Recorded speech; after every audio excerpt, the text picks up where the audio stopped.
I am Cora Layton.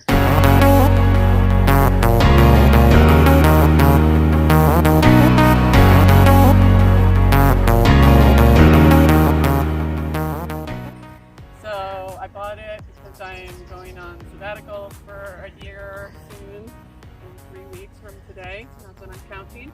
And I am going to be traveling throughout the U.S. and going to a lot of festivals, in particular women's festivals mostly. And so I got it to kind of make that easier.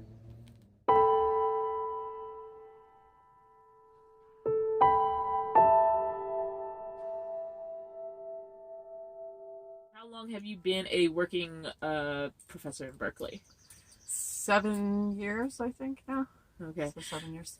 And how long have you lived where you're currently living, your Sticks and Bricks? I've lived there for about almost 2 years. Yeah.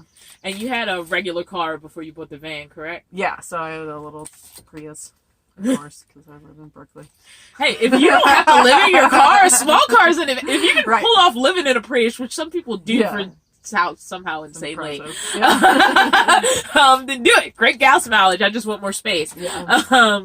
So before that, you had the Prius. Never had any problems. Like Yeah, I had a garage spot with Okay. the Prius, so I was lucky for that. And actually, part of the decision with this van was that I thought it was going to be short enough to fit in the garage spot, which had like a 7 foot, I think, height limit, and it was not. It was like half an inch too tall, and I didn't want to press it. Actually I had to give up my garage spot. That's actually been my problem since I added the cargo carrier to my van. Is sometimes Yeah. I work in San Francisco, and the safest and easiest place to put your van all day, like any Yeah. vehicle all day, is a garage. Like, because most of the street spots are like 2 hours Right, yeah. and restricted and all this other stuff. So even with a regular car, I used to go to parking garages Right. because I could park there for an 8-hour work shift and just get my car at the end of the day. And since I got the cargo carrier, I noticed there's some I can fit in and some that I can't. I know. I have to measure mine before I go on the trip because I need to really Yeah. confirm how tall it is. And sometimes I get an upcharge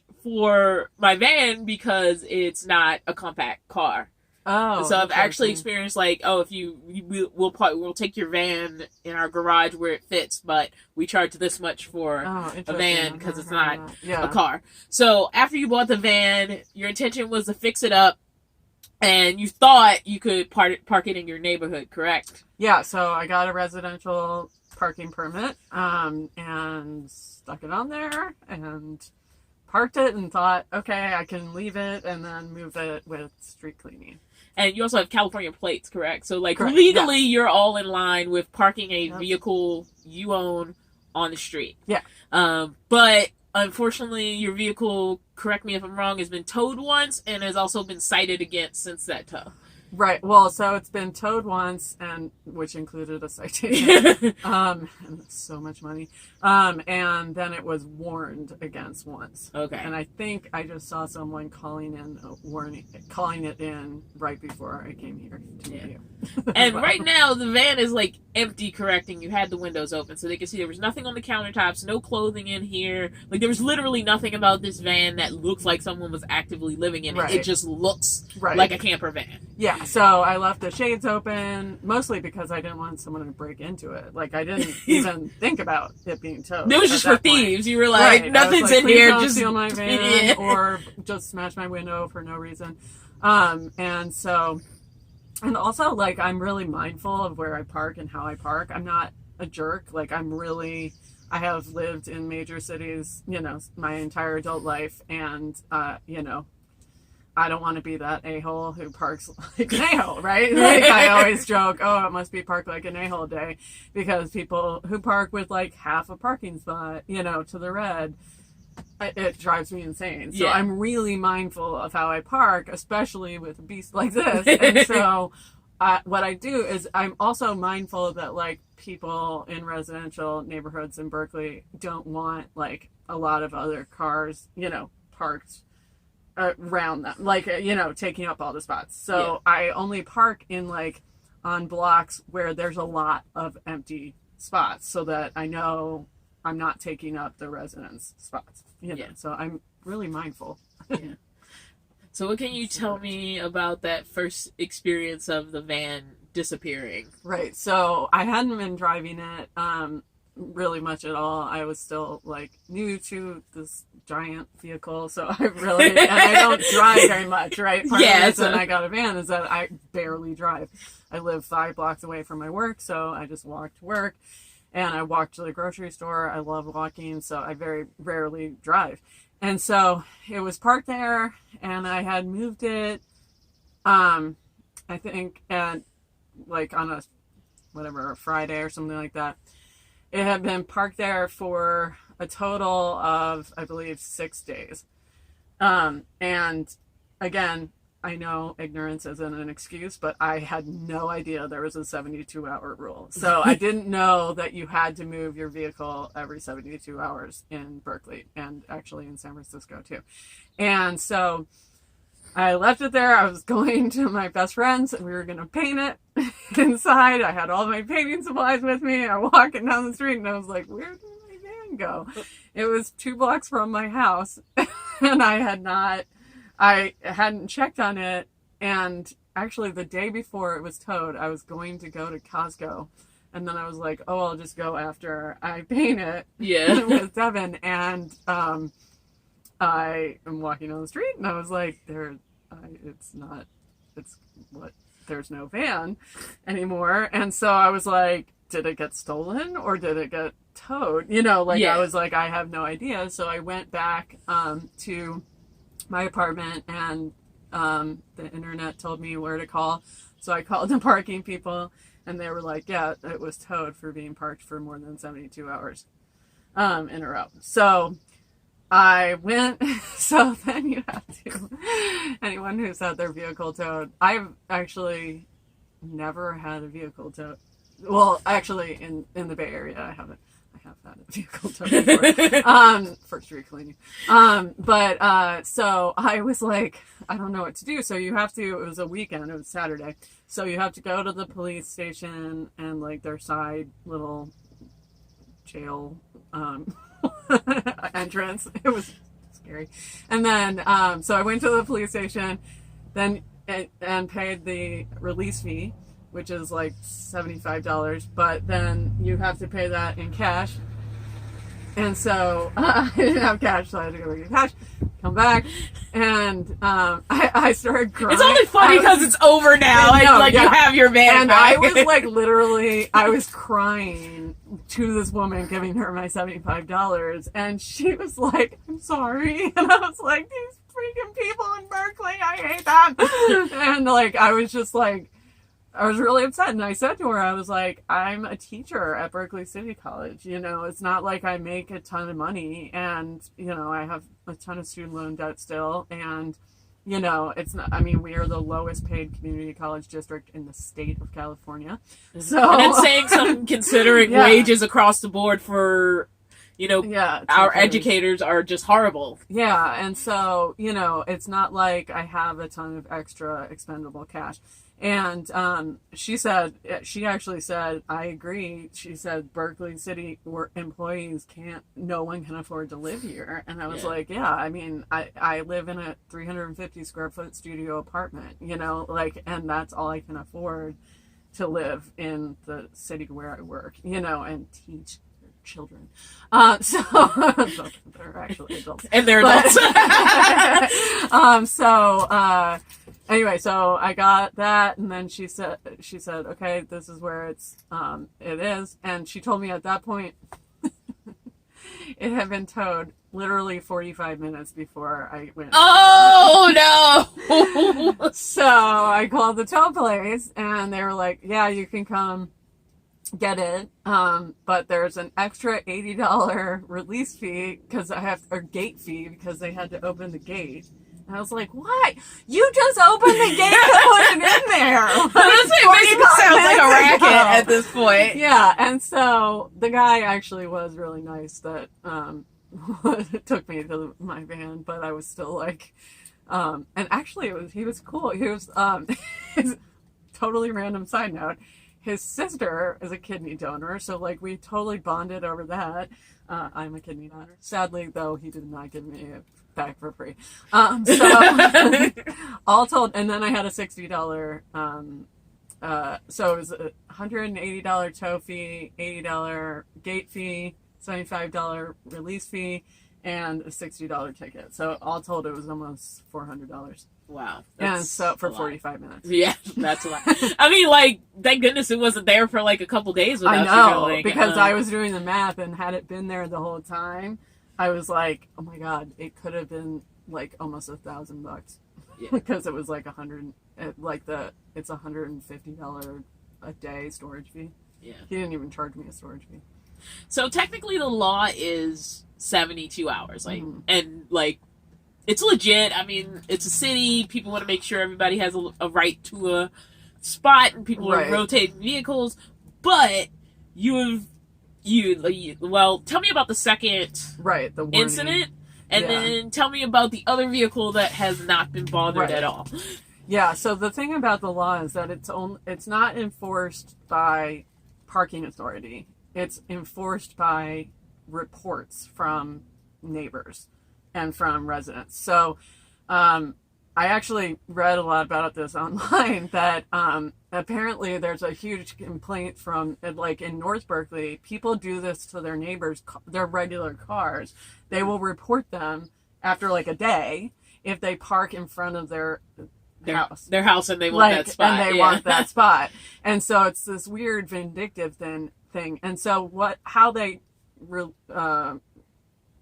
avoid, I think, wrongfully towing a vehicle, a vehicle of any is that sort. they put a warning sticker on, and it basically says, it's like red, and it's very scary, and it's like, warning. I've seen it on the RV. I've seen it on the RV Yeah. recently. I was driving through Berkeley and I saw this like bright red paper. Yeah. Because you had posted yours, I knew immediately what it was. Yeah, and so it basically says, warning, you have been parked for more than 72 hours. You know, if your vehicle doesn't run, please get it towed, etc.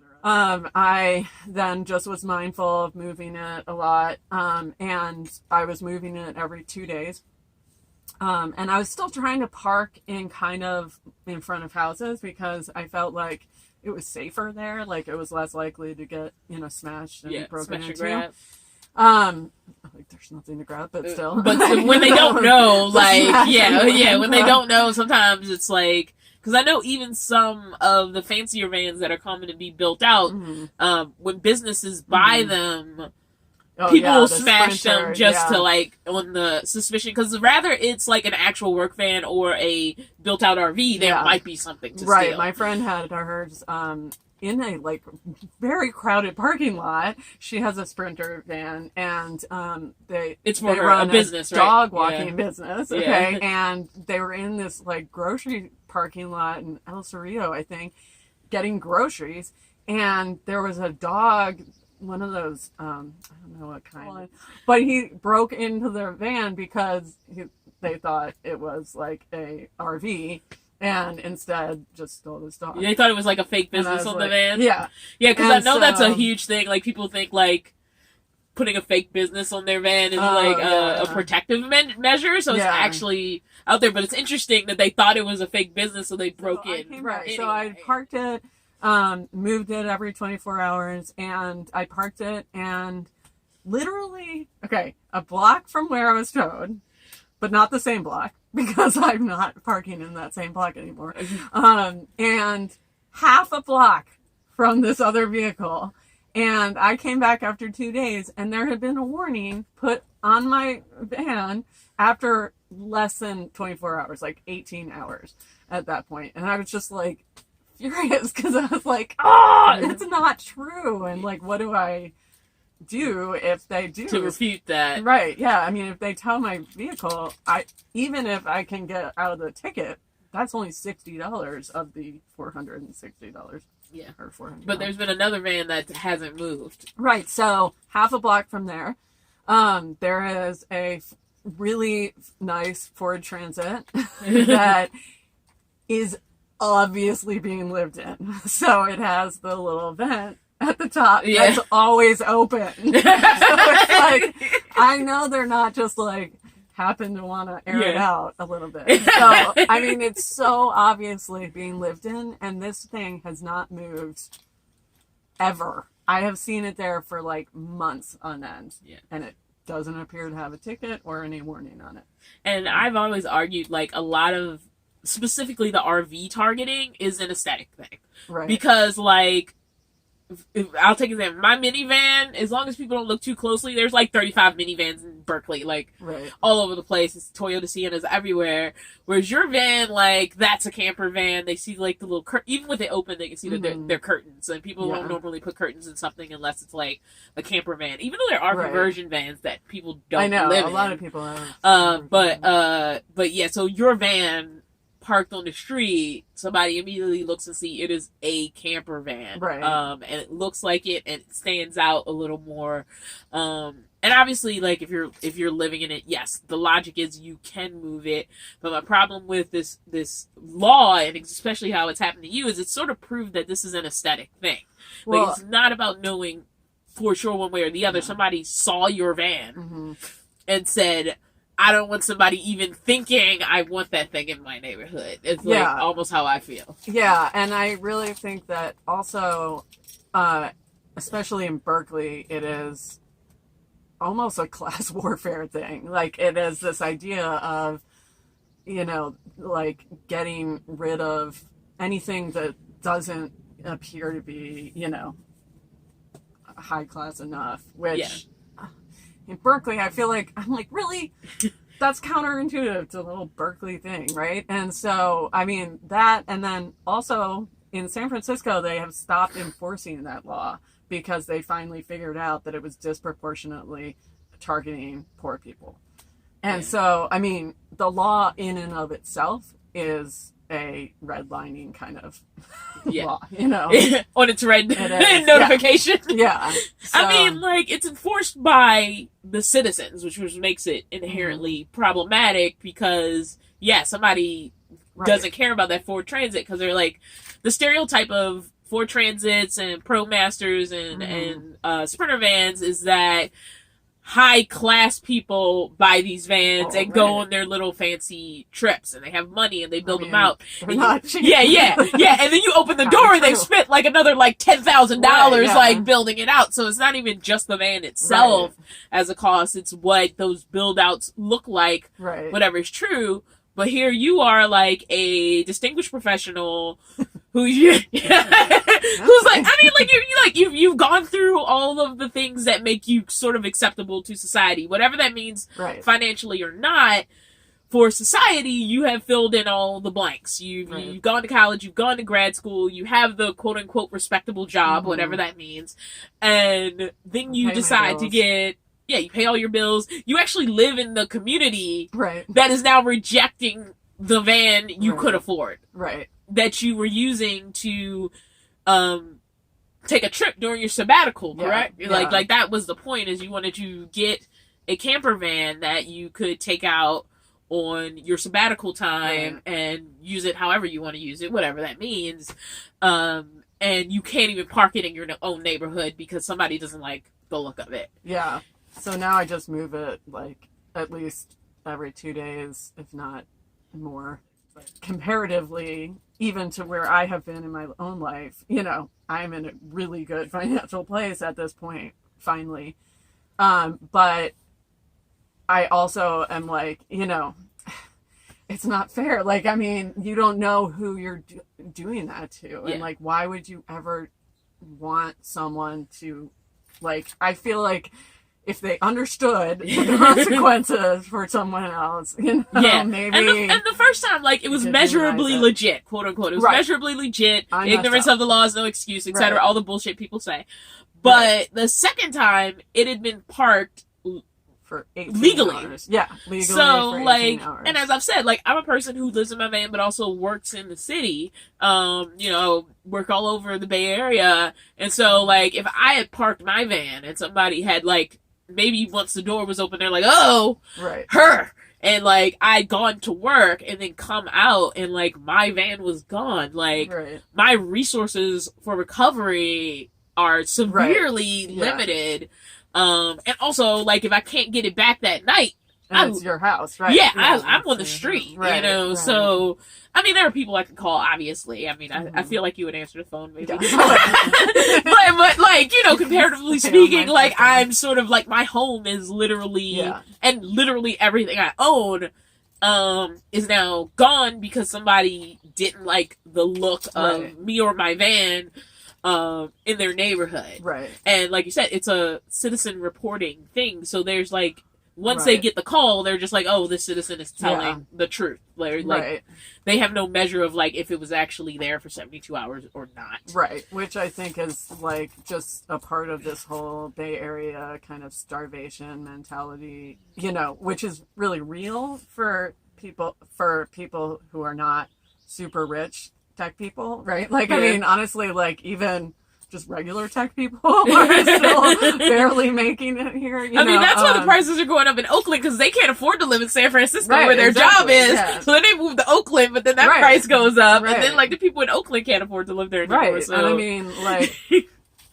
and so it's like, you know, people are so afraid of being not able to afford it that I think that we're like lashing out at each other like, and doing this whole like, you know, oh god, there's not enough parking spaces, there's not enough, you know, apartments, there's not enough anything, and so, you know, people are just kind of like, this is my spot in front of my house, don't touch it, you know. But overall, like, how do you feel about people who choose to vehicle dwell?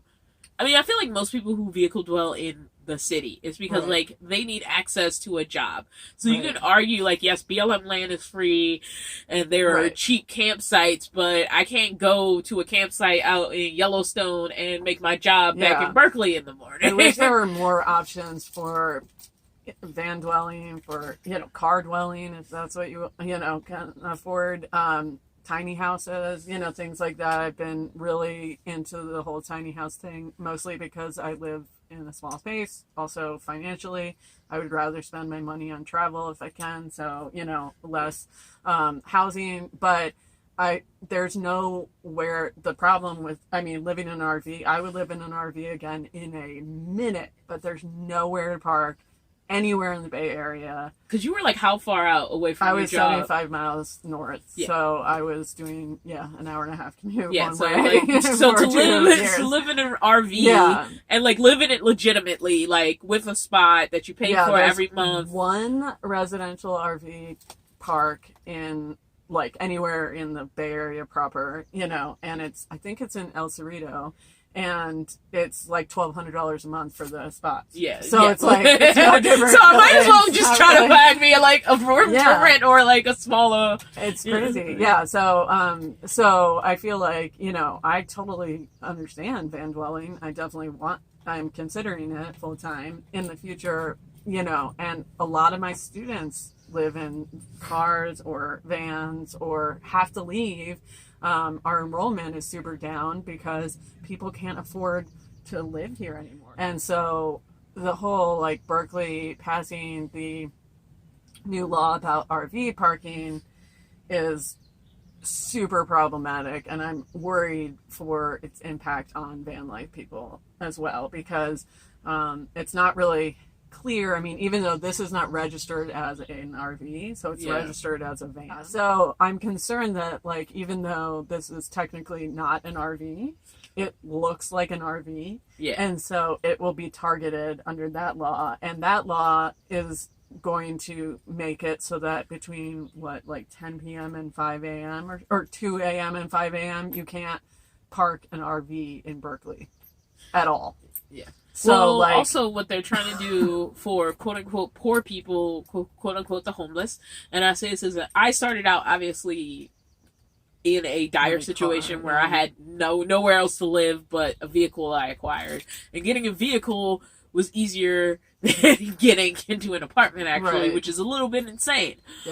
But you know, I started out not a van lifer by choice. I started out as a person who was homeless, and so I was using like homeless resources. And while I was at one of the shelters trying to get help, it was a day shelter where you went for like food and supplies and things like that. There was a woman there whose son had gotten into UC Berkeley, and they were living in a car together. And because he didn't get into the dorms, and she had gone through a divorce, Right. And she had been fully dependent on her husband before the divorce. Right. So it was a really complicated situation, and they told her because her son was over 18 years old, she couldn't apply as like a mother with a child because he was legally an adult.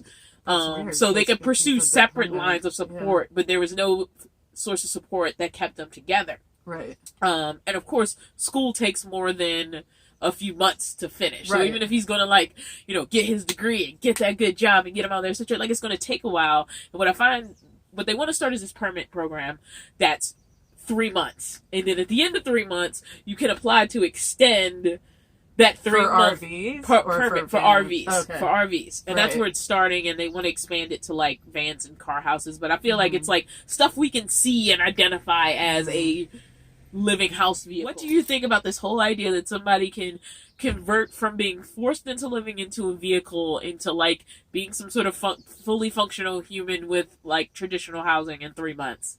Like, what do you think of that? Oh, yeah, in the Bay Area? Yeah. No way. I mean, like, just the down payment. Like, even if it's like a shared roommate situation, which is not always viable for everyone, you're looking at like, what, $1,000 minimum for a room? And what if you're like, and then, the down payment, or like, not down payment, deposit, and first month's rent, that's $2,000, and then you need like, I don't know, at least an air mattress. Like, like moving into an apartment is expensive. Yeah. Like I can't imagine that like in your situation, like the amount of money you were making was definitely not going to. It was not going to be first, last, let alone first, last, and security. Like, that just wasn't going to happen. And it wasn't going to happen in 3 months. Like, and then to maintain that. Exactly. And that's what I think people that's the biggest struggle, I forget, because there's a lot of people who like, they wait on a list forever and they get into housing, but it takes every penny they have to get into housing, and that month until that rent is due again is not enough time to rebuild up the funds to pay into that next month, because that next month you got rent, you got probably some sort of utility bill to pay, and there's going to be other costs. So, and like the cost of just moving into a place, like, yes, you can live bare bones. I've been in an apartment and slept on a camping cot or slept on a blanket on the floor. But, ideally you also want stuff. And that is also what I find kind of backwards about this whole 3 month thing for RVers, is that RVers and van dwellers, they at least have something solid over their head. There are a lot of people in tents. And I almost feel like that should be, or nothing at all. Like, they're just, finding some place to lay on the street. And to me, like, wasting your time on people, say you have to respectfully park, but having a reasonable system of regulating that parking, that's not like, I don't like your car, so I'm calling you in, one. And two, like, people who literally have nothing solid over their head, and I'm not going to play the pain game. If somebody is, like, tortured every day having to exist in a car, like, help that person if they're coming to you for help. But also, if you're going to focus on people who need help and you're just doing it visually, I would say visually that person in the tent is probably more of an issue as far as like self-sustaining life than somebody who clearly has an RV with like working solar setup on it. Like they're probably pretty functional. You could probably go have a conversation with that person and be like, okay, here's ways to respect, the neighborhood and not take over parking. And I mean, I get the whole, this kind of goes into a whole other topic. That's it's a deep subject and it's complicated. Yeah, everyone's fear of homeless people, right? And I get like the concern about like drugs and addiction and stuff like that. But in my experience, which I know I'm new to van life, but everyone I know, like students, whatever, are not on drugs. Like, I mean, even people who are 420 friendly, right? And smoke weed, are smart enough not to be like, I'm in a vehicle, maybe I will, get high right now, because it's, it's more dangerous, especially, for people of color, to be arrested. And so it's like, why? I just don't get it. I'm like, you're not using this little piece of the sidewalk, the street. Like, just let me park there and then go to another spot the next day. If you are causing a lot of noise or a lot of, doing drugs or whatever, or doing anything to be disruptive, sure. Okay. Then call the police and then, deal with like the whole disruption aspect of it. That's what a guy said who lived in an RV. He's like, punish me for my crime, not because I live in an RV. Right.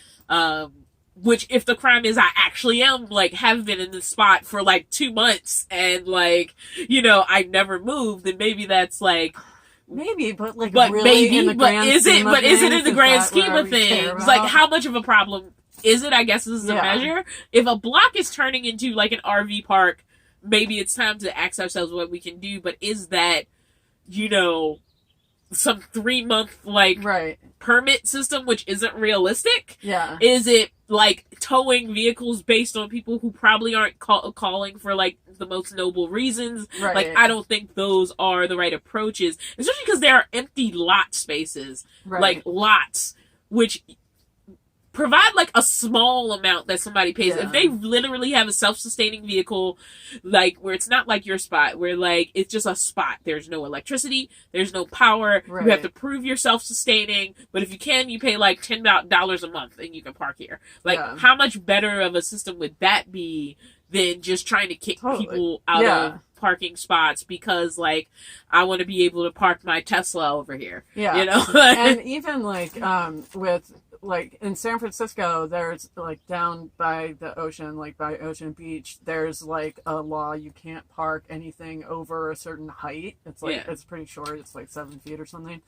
And I almost understand that law because the residents, they pay good money for an ocean view, they don't want to see an RV.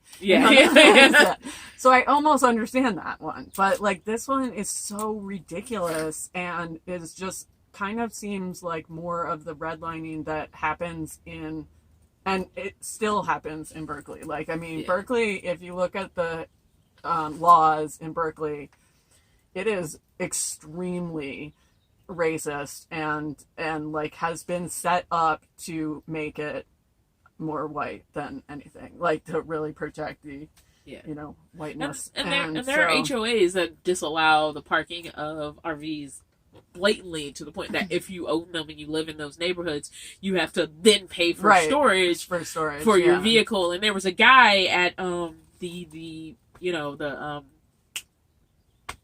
meeting I went to that was like, so now I can't park. He was building a tiny home on the back of his pickup truck for trips he takes, and he's like, now I can't park that in front of my own house, which is also a subversive way of saying, if you want to live in our neighborhood, Cora, you need to fit in, and your vehicle needs to fit in. Yeah, and I mean, that's definitely notorious too. Like, Berkeley is very strict about their building permits and things like that, and so I have a few colleagues who can afford to live there, just mostly because they're married and have lived there for 20 years. Different when you have 2 incomes.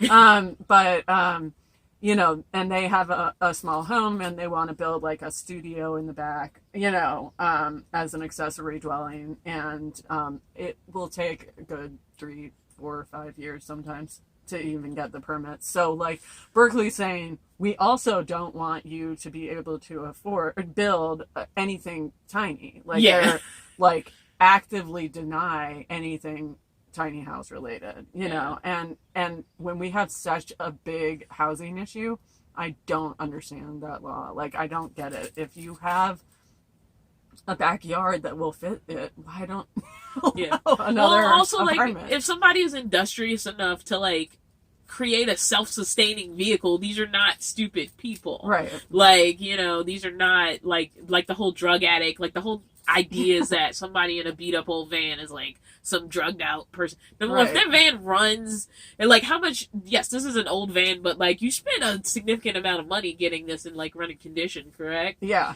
It's about Yeah, 2,000. so like if somebody getting like and some of these guys and girls, I'm not gonna like, they get these vehicles running on their own. Right. And that kind of industrious person to be so small-minded as to say it's ugly, I want it out of my block, is just like small-minded thinking to me. Yeah, I agree.